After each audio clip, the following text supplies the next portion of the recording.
Alright, maingay.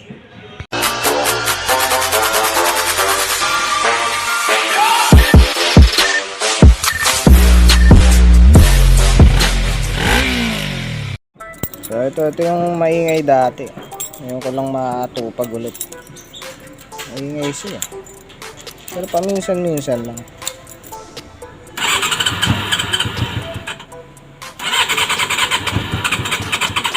Yun lang, lobat.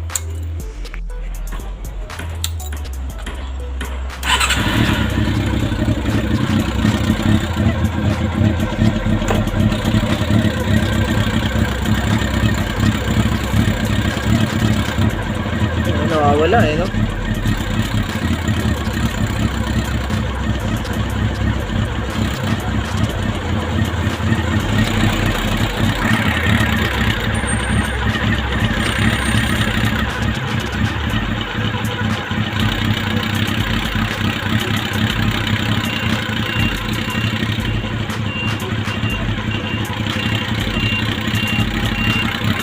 Ano kaya? Alright, to bukas na. Ang problema, wala akong makitang siranip. Ano yung sira kaya dun? Iba na yung tornilyo na ito. Wala, putik na yan. Nalulubat yung battery. Binababara natin charger.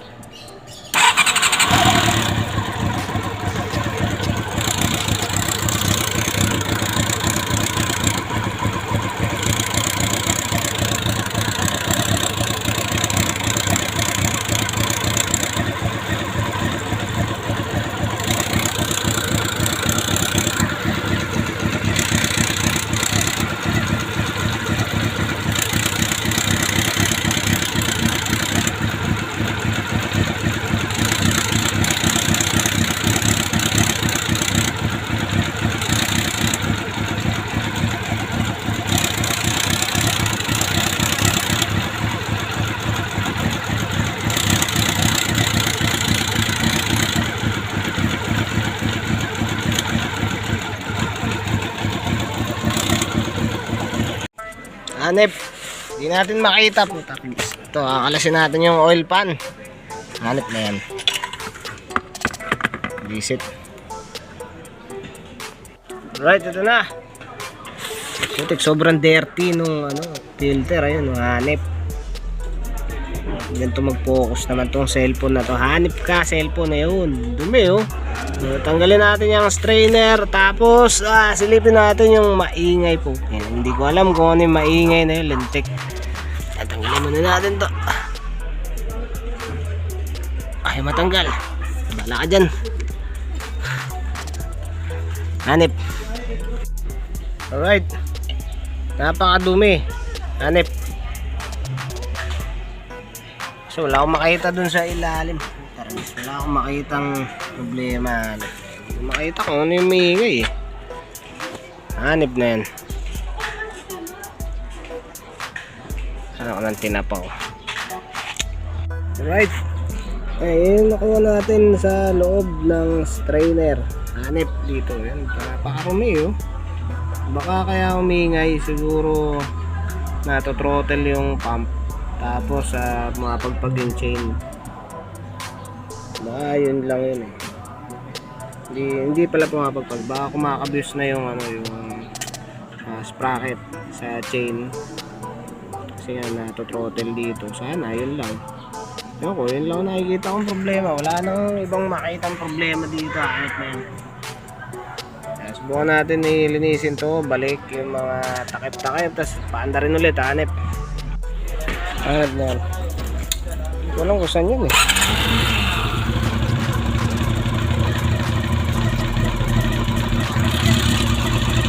wala no?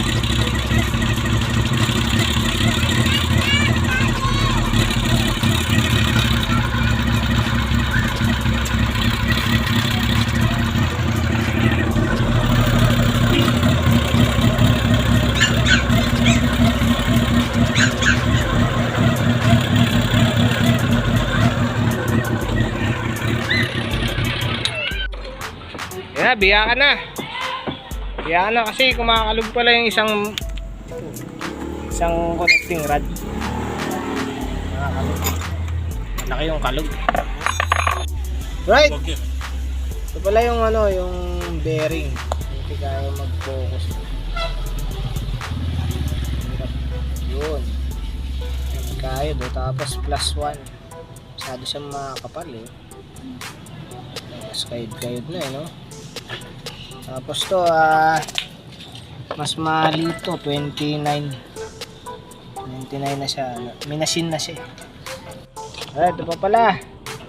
May kayod. Kayod eh. May yung chain. Yung chain niya medyo tumigas na. Siguro natamaan eh. Papalitan na rin natin. Alright.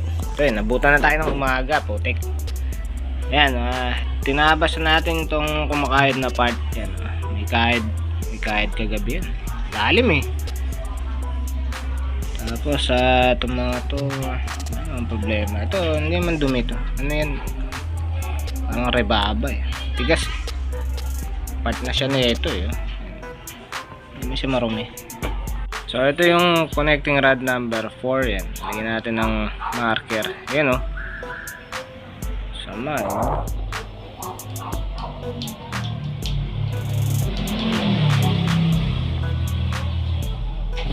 Wait. Sobrang kapal no. Kapal ng bearing. +1 na to eh. +1. Right. Alright. Na, buo na. Putik. Okay na. Luwag naman. Tsaka, wala na yung kalog-kalog.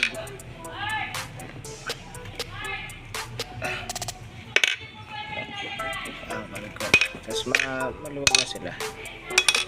Maluwag naman. Alright. Ito, okay naman to. Wala problema. Ay, pagod. Ayos. Ito pa pala issue. Ito baloktot eh. Kaya pala hirap po ba rin po. Baloktot eh no. Siguro natumba to. Nasa-simp lang yung motor. Tumama na to. Baloktot eh. Laki oh. Pilipit siya eh. Pumilipit yung groove eh.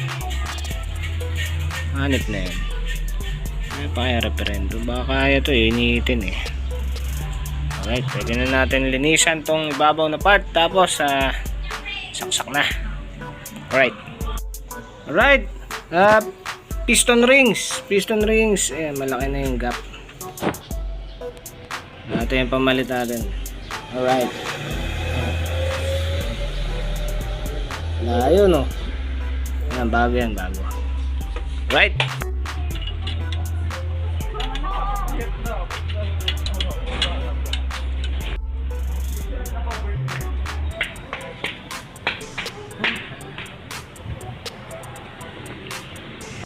Alright. Yan, nakalagay na yung head. Yung black, yung head. Tapos, hindi pa tayo masyadong pagod. Yung clutch cover naman. Right. Yan, na-shoot na. Putik na yan. Problema ko ito, may napansin ako dito. May plastic sa loob. Nilagyan ito ng plastic. Parang teflon o. Teflon tsaka plastic. Sira na pala yung thread. Hanip. Pa. Very dirty. Right. Nakuha tayo ng hose naman yan na mas mahaba ito. Habaan natin to kasi wala na. Kapos na to. Tapos nilinisan natin konti ito. Dapat malinisan maigi. Tapos papalit tayong gasket para sa tensioner. Alright. Naipwesto na natin yung mga hose. Hanip. Sobrang hirap. Hanip na yan. Yung mga wire naman. Tapos yung airbox. Tapos pwede natin lagay yung card. Alright. Issues. Ang daming bukbok. Malalim. Kaya tayo nagpo-problema eh. Kaya nagbubloba eh. Ito lalo. So yung parang tumawid ito masyado na malapit. Awit. Ito may nakuha tayo pamalit. Hanip. Makinis pa no. Marumi lang. makinis eh. Linisan lang natin muna. Right.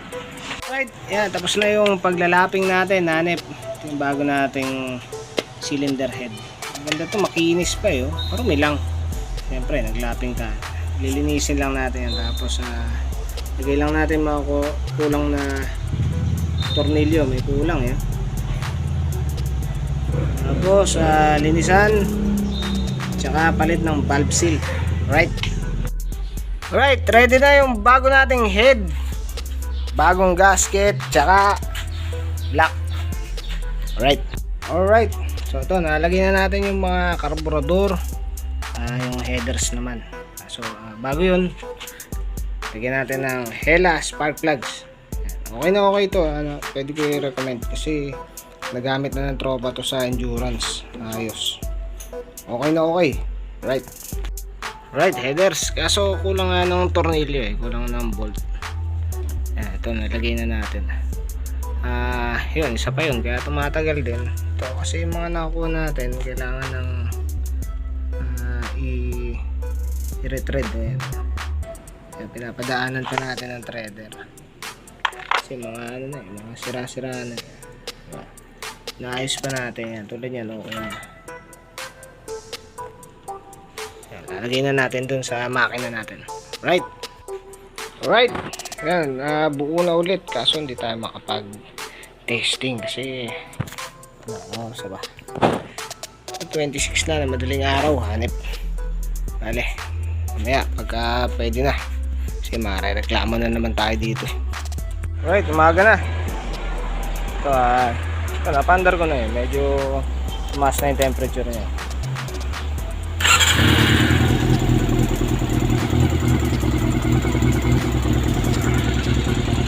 Medyo may lagitik sa ibabaw.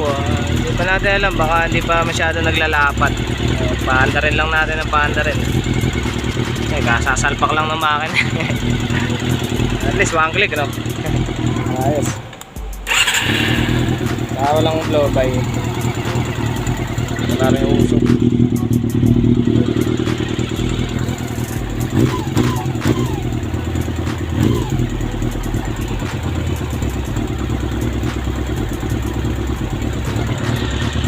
May lagitik pa eh.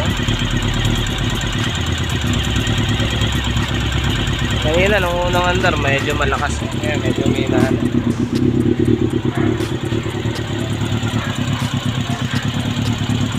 Wala na yung krrrr, yung pa ganun. Ito may leak. May leak ng tubig. Ganit. Bunutin natin ulit.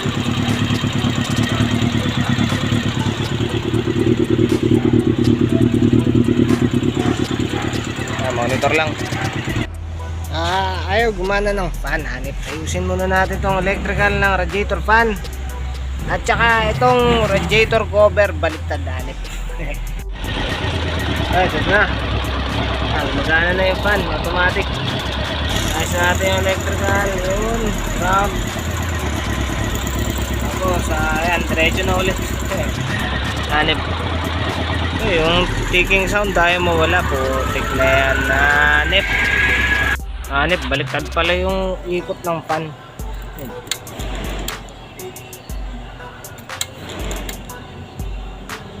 Dapat pakaliwa. Hanip na yan. Okay na, baliktad ko na.